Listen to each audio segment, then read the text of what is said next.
being run by this mentor of hers, Father Bulatao. In Ateneo. In Ateneo. And it Who was... we think of as the Elementos guy. Well, yes, among other things. I didn't have a personal relationship with Father Bulatao. And then she said it was a hypnosis class. And I said, great. So you took a hypnosis class? Yeah, I took it for, I think, around 2 months over this summer. As in, they teach you how to put people under? Yeah. So Even how do I know that you are not hypnotizing me right now? No, your state of consciousness is not altered.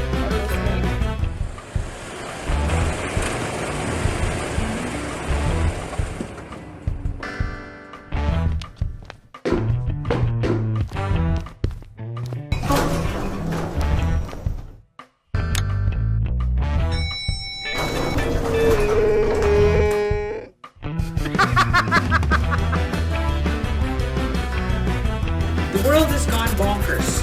We now live in George Orwell's 1984. War is peace, ignorance is strength, and crazy is normal. How do you stay sane? Marika Melgar is a practicing clinical psychologist who provides therapy for a variety of mental issues and disorders. Hi Marika, thanks for coming.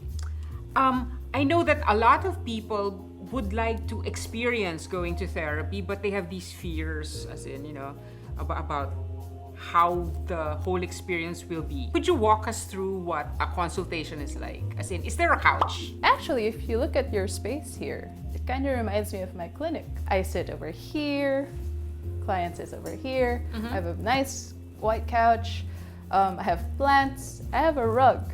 So actually, this whole space reminds me of a clinic, my own. So our production designer has done it right. Yes. Maybe he went to therapy. Yes. What then? Do you ask them questions, or are they just supposed to start talking? So generally, it begins with what I call an intake interview, and you'll be asked to attend that as your initial session. So what happens in an intake interview? This is an actual form that I ask clients to fill out before I talk to them. So it's really extensive history taking. And then what are you currently experiencing? So what's the problem in your eyes? So is the point to construct a kind of profile of the... In a way, the way detectives try to construct a profile of, let's say, a perpetrator. You're trying to build a story of what a person might be, even though you've only met once. This is closer to what I had expected therapy would be like, because I've been disappointed in recent years when I ask my friends who go to therapy. I say, what's it like? Oh, they prescribe antidepressants. What? Right. I'm not going to lie on a couch and start talking about my childhood. I guess different therapists come from different paradigms. They might have gone to psychiatrists. And some psychiatrists don't do talk therapy, and they're pretty straightforward if they don't. But there are psychiatrists who do it. Yeah. So I guess if you're a consumer or a client, you have to ask. You have to ask, are you the talk kind you're gonna talk or to the me prescription kind? Yeah, or give me pills. And it's not necessarily a bad thing, because some people, they want to go to a psychiatrist for their medication and go to another therapist for their talk therapy. So I work with some psychiatrists. They don't necessarily talk to the client or the patient, because the client prefers to go to me for the therapy part and then to go back to the doctor for the medication part. I was overjoyed to hear that your college course was comparative literature. It's Anglo-American literature. Anglo-American literature. So and I was a comparative literature major. So it's like, wow, there's a practical use for having read all those books. I didn't know it at the time. How did you go from Anglo-American literature to clinical psychology? So I did what most early 20s kids would do, which is to be in a job they hated. So I was a researcher for a business firm, but it's not that it's not the thing you want to do for the rest of your life. Yes. So there was a very long period of just being lost. I think my mom had felt I was getting a little bit lost. I guess moms just know. Yes. She incidentally is a psychologist as well. And she suggested that I just drop in for a seminar over the summer, being run by this mentor of hers, Father Bulatao. In Ateneo. In Ateneo. And who we think of as the Elementos guy. Well, yes, among other things. I didn't have a personal relationship with Father Bulatao. And then she said it was a hypnosis class. And I said, great. So you took a hypnosis class? Yeah, I took it for, I think, around 2 months over this summer. As in, they teach you how to put people under? Yeah. So how do I know that you are not hypnotizing me right now? No, your state of consciousness is not altered at this moment. And so I went in there with a bunch of other non-psych people. And these non-psych people were just interested to learn from Father Bulatao. And so that had went on for, I think, 2 months. And there were things that he did in there that just sort of, made those tectonic shifts. And after that, I had such a great interest to know more about psychology in general. So I left my MBA program after a year, and then I enrolled in psychology following that seminar. And the rest is history. So in hypnosis class, can you really put people under? As in, are there people who are more prone to be hypnotized and people who just can't be? Yeah, they say that there are some people who are more likely susceptible to be in altered states of consciousness. There are a lot of my colleagues who have done this as therapeutic tools for their clients. But it doesn't work for everyone, and that's all right. What matters is for those that it does work on, it helps them. What made you decide to become a consulting clinical psychologist in particular? So while I was in the program, I learned about a couple of things. The first being a lot of psychologists teach. They stay in the university. And at the time, there were not a lot of clinics. And even until now, it's still emerging, I think in the past, it was because there was some kind of stigma to seeking therapy. It's like, it's because people are bonkers, so they have to go to a therapist. Right. Although now, it's like, mayayaman lang ang kailangan ng therapy. Walang ganyan sa mahihirap. A lot of people say, yeah. Because how much is therapy? It's prohibitive. Maybe the cost of a session is at least 1,000, 2,000. If you go to a psychiatrist, maybe even more. And that's for one session. Yeah, one session. So if you're earning 20,000 a month, that's already 10%. And I don't suppose health cards cover therapy. Well, we're waiting for the new Mental Health Act and to see how it's going to be implemented. I think the good news here is that there might be benefits, or I think there will be benefits for card holders eventually, but I have not seen the implementing rules and regulations, but that's a real bright spot. Yes, and no doubt, some genius is going to say, it's going to be taken advantage of. People will pretend to have problems. Exactly. Can you do that? As in, can you be fooled? That's part of, I guess, it's the cost of providing a service to the country. I know in PWD cards, a lot of people can get that fairly easily. Yes. And they're able to access discounts on services that people with disabilities really need. So there would be that part of the population that would perhaps abuse. But if it's under the law, there's really no way to Are you not kidding? give that. I hear there's a thriving black market in senior citizen IDs. And you can't refuse that if you're presented with a card, because that's under the law. How to enforce the forgers and so on, I guess it's a larger debate on how to do that. But a lot of the work now that I'm doing and other people are doing is we're bringing it down to communities. Yes. So we're getting funding internationally, and we're bringing down programs to the poorest of the poor, those who earn less than 10,000 a month, and we're bringing these programs with some funding to make it accessible in a way.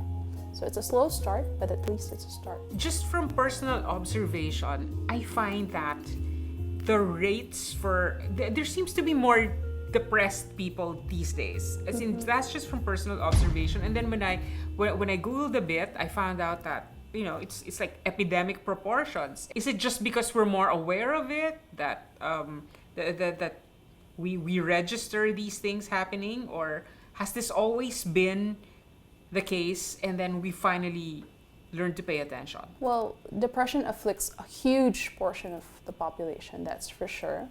I think in the Philippines at some points 3% of the population is suffering with depression. But there's also now people seeking more help than before.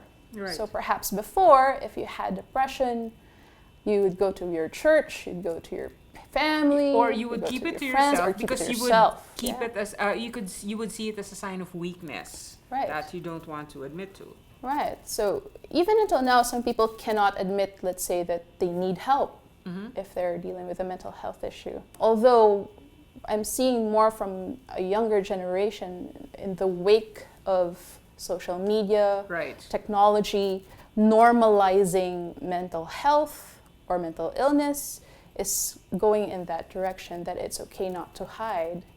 But there is real consequence.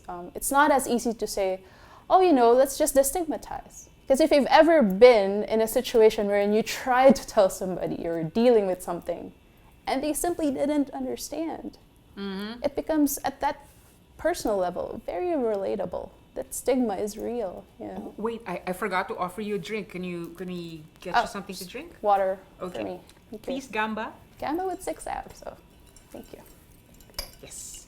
So, how can you tell if a person is depressed? As in, how can you tell if you yourself are depressed? So if you come in, let's say, to a professional for an assessment, there might be these 9 things that a professional might look at. Okay.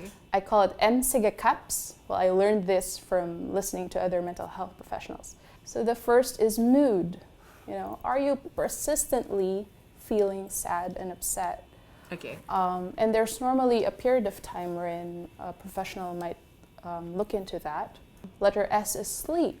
Have you been sleeping well?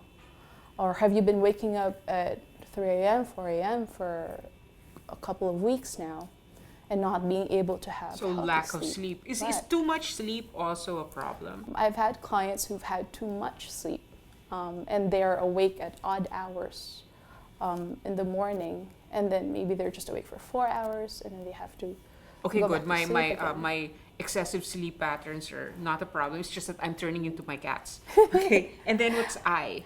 All right. I is interest. Have you suddenly lost interest in the things that you used to like? Like if you were to not be interested in cats anymore, and that happens for some people too. The things they used to find pleasure in, they can't find pleasure in anymore. Okay. G is feelings of guilt or worthlessness. Do you feel that life is hopeless, that you're hopeless, that you are at fault, or you are failing in aspects of your life? Okay. Letter E is energy. Have you been so lethargic lately? It takes somebody to drag you out of bed. I had an older client who was like a grandfather who simply, even as he sat there, it was like I was talking to a chair, with lips moving, but not much else. I knew that it was probably difficult to just sit there and talk to me. Right. And you could sense that vibrating energy. It was simply just not there. C is your concentration. Especially at work, you might notice if you're finding it hard to do things that normally would be quick for you. Deliverables that you could just churn at the snap of a finger, perhaps now Suddenly it's difficult. Yeah, and you end up calling in sick because you simply cannot work. You can't deal. Or focus on school for some kids. A is your appetite. Some people lose weight drastically. And so some doctors might take a look at that. If you've been dropping pounds all of a sudden, nangangayayat, nangingikalansay. And they're not on some sort of diet and exercise and they're not regimen. on Cohen diet, there's Yeah. nothing else to perhaps explain that. P is psychomotor retardation or does that agitation.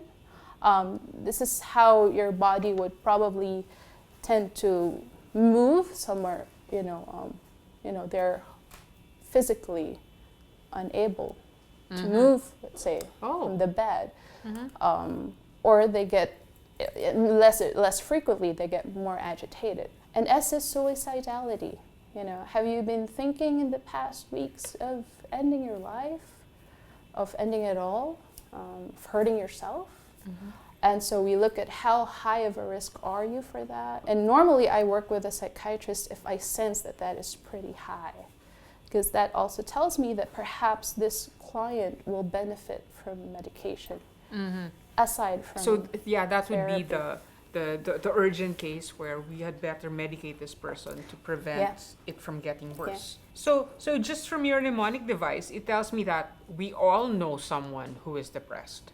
Or you yourself. Yes. And sometimes you might not admit that to yourself as well. Yes. You're not going to see it. You may not identify as a mentally ill person. And so perhaps other people might be the one to take, put that arm around your shoulder and say to you. Yeah, and it's ironic that everyone's going on about how connected we all are because of the social media, because of technology, but I find that people still need someone to talk to. Everybody does. Yes, Yeah. and social media is not doing it for them. In fact, I Right. suspect social media is just aggravating feelings of, depression, misery. Yeah, there was a study recently done by a colleague of mine, and she looked at how social envy can increase those symptoms of depression. Yeah, it's like those that are you're looking at another some- person's Instagram and their life seems so fabulous, and then you start comparing your life. Right, and your life is not enough because it's never enough. And if you have that thought that maybe, my life is not enough, I'm not enough compared to this, then you're likely to probably be depressed. Because some people do look at social media, but they don't get depressed about it. Or, they look to mock other people, which I Sure. find is the healthier. Exactly. There's Perspective. humor in Yes. going into social media, or they can have a diet of social media. They don't have to be in it Yes. for long periods of time. So I think those who are potentially likely to be, to have social envy might want to taper down a bit. How can you tell if a person is suicidal? As in, Right. especially if they're not very expressive and they're not going around announcing their intentions. So in my experience, there might be that one way wherein it's quite obvious. A person goes into therapy and perhaps tells me, I have a plan, I picked out the things I need, or I have a date in my mind. And when that happens, there's a certain protocol that we follow that kicks in, We tell a loved one, we break that confidentiality agreement because in order to protect that client, we have to engage people Yes. who love this client. We sweep the surroundings, their house, and you don't leave the client, bantay sarado, for 24 hours at the very least. If it's really a case of emergency, we tell them no need to go to counseling. If you find her or him and she or he is in the throes of an attempt or whatever that may be, immediately bring to the hospital so that he or she can get psychiatric care. And a psychologist I was listening to earlier, one who wrote a book on suicide, he was saying that then maybe perhaps it can happen to anyone. There's always a trend wherein there are studies that say that 90% of people who kill themselves have a diagnosed mental illness. But really, when you look at things deeper, not everyone is diagnosed, or not everyone who kills themselves are diagnosed. You simply will not know from the outside. I heard somewhere that when the periods when a severely depressed person is suddenly very cheerful, it may be because they've decided on a specific date to end it all, and they're looking forward to the end of all this pain. So it's a heartbreaking experience if you go to a funeral of somebody who died in this way. Yeah, because everyone's sitting around thinking, what could I have done? Why didn't I see this? He or she looks so happy. Yes. Because it's not in the behavior sometimes, it's in the patterns of thought. So maybe the pattern of behavior is that he or she might have been going about his or her business normally, but her pattern or his pattern of thought is that I've already planned this. There are some personality traits they've looked at that perhaps bring people closer to this kind of decision. One of them is impulsivity.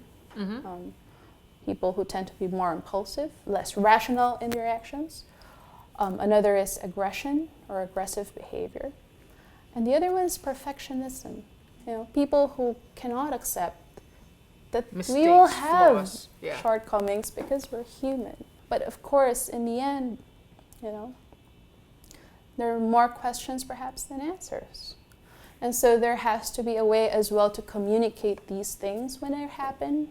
I know that in the media there have been guidelines on how to report on Yes, suicide for instance, cases. there's some kind of guideline that says do not mention cause of death in cases of suicide because it leads to copycats. It's really hard to police that. Yes. And what you have to worry about is the contagion, that other people who hear about it or see it, they find that if they are vulnerable in that state, that there might be copycats, like you said, people following the incident Yes. who will have less inhibition to do that. I sat in a talk of Dr. Banaag Senior, which is an child and adolescent psychiatrist, and he was talking about his own experience in the ER in the wake following 13 Reasons Why. Yes. A lot of teens got admitted for suicide attempts or self-harm attempts. Yeah, a friend of mine who had seen the series, because I haven't, said that the problem with it was that it has the whole "you'll be sorry when I'm dead" element, where somebody's death leads to results. So, Or in some studies, they find that the promise, let's say, of people paying attention to you, giving you accolades when you're gone.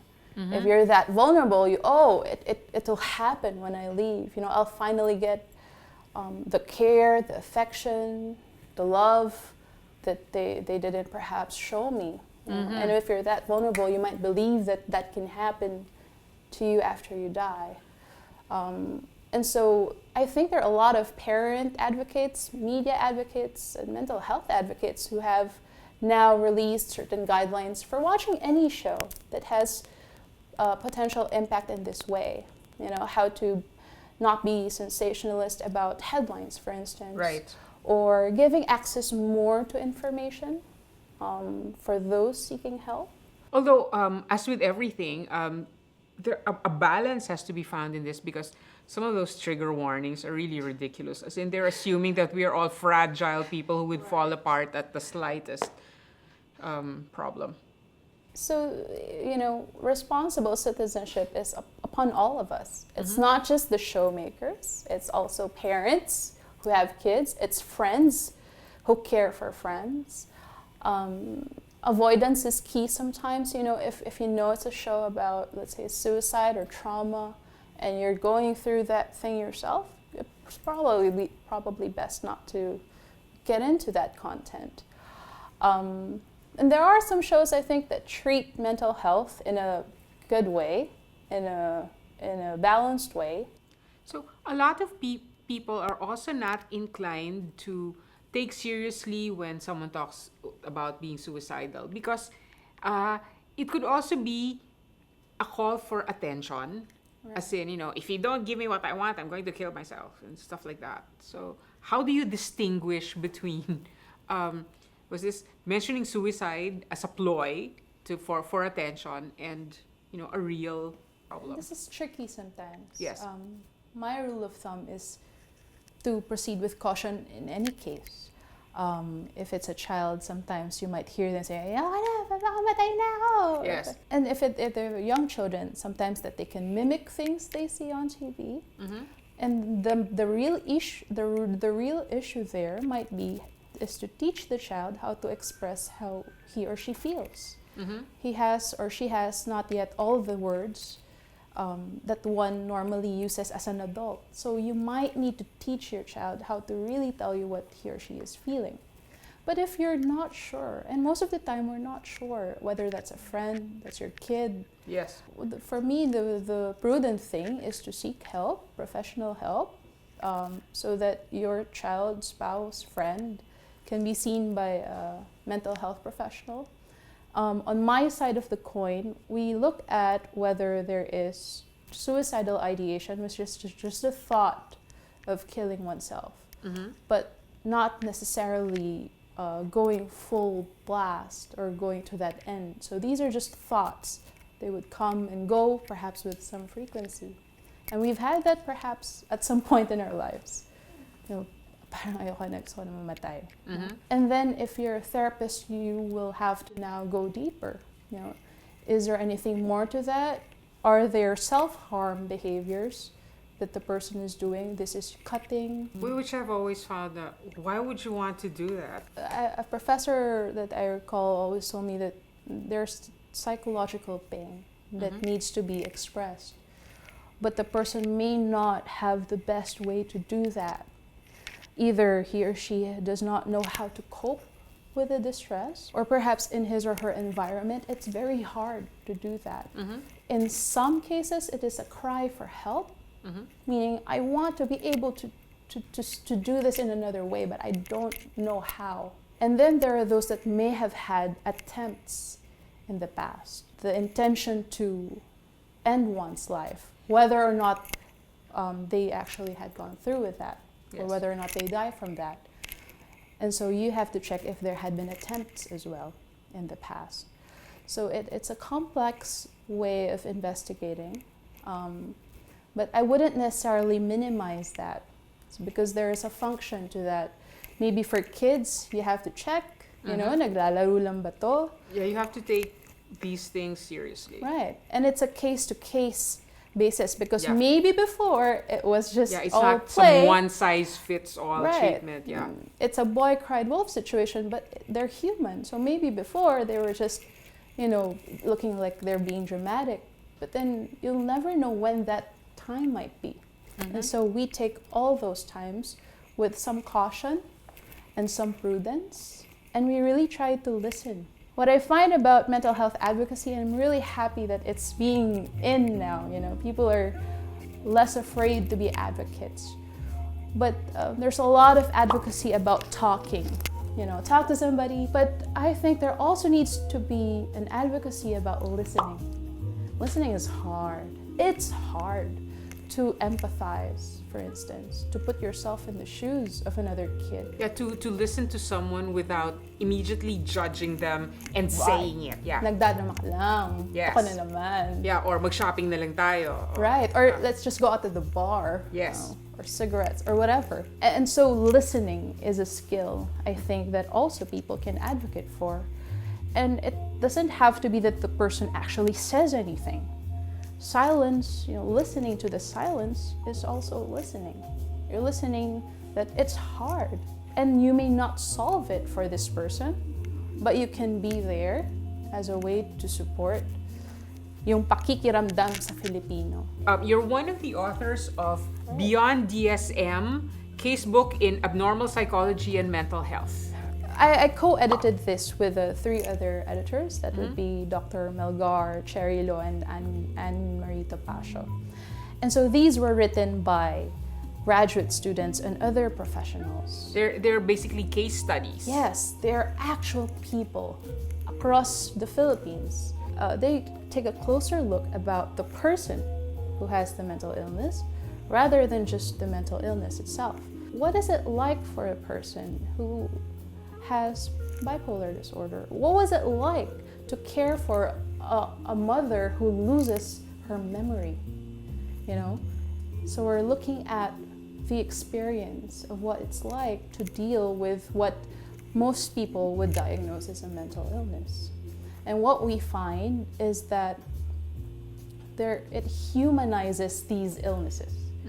It brings a face, a family, a story to these things that people deal with. They're not just a statistic. So that when you find a way to help them, you're not just pulling out a textbook and then just doing what the textbook says. And then earlier, our director and I were talking about how kids today, and I don't mean this just as a kids today general sweeping statement, but they seem a lot more fragile. As in, you know, it takes less to really make them sad or gloomy or suicidal. Not sure what are the correlates to this, but one thing I'm thinking about is they grow up with technology. You know, being able to make a friend is now a choice between an iPad or going out to make friends, for instance, when they're young. you know, when you're growing up in this kind of generation wherein everything is fast, you're expected to learn fast, for instance. You can't fall behind nowadays. So you expect some kind of instant gratification. I think this generation, more than the others, are met with demands for speed, to instantly have friends, to instantly accomplish things. They have a lot of resources. There are no wars at the moment, save for political cold wars. Which is why they break more easily, because speed is a requirement. There's a lot of things you need to teach then about resilience. I'm not saying it's probably a direct line.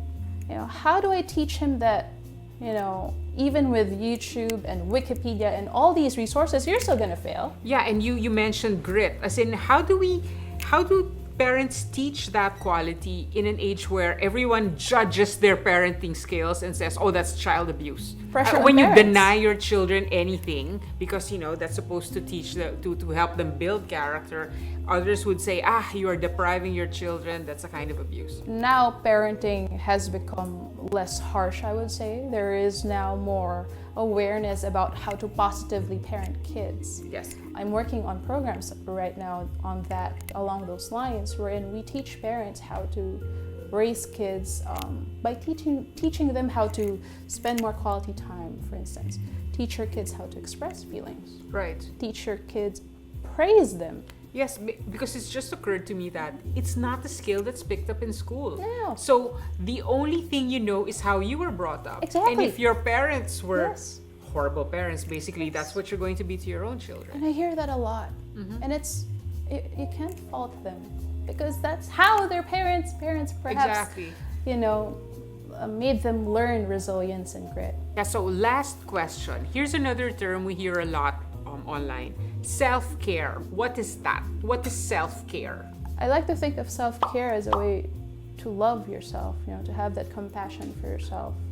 Whether that be, for me, it's music, listening to a lot of music.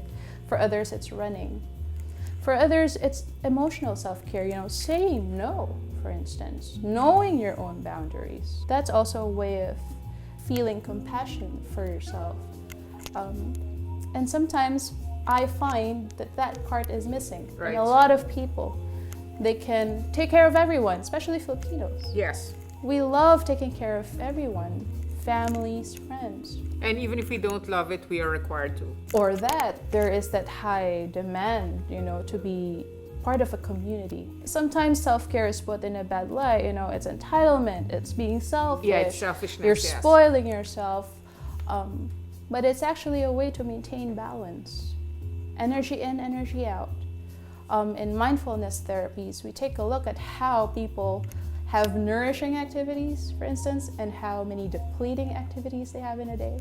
So energy management, along with time management, but energy management is something we do so that we don't go insane. It's sanity maintenance. Right. And so I yeah. guess it's a simple matter of finding something that makes you happy and doing it without feeling guilty, without judging yourself, and without trying to get rich off it.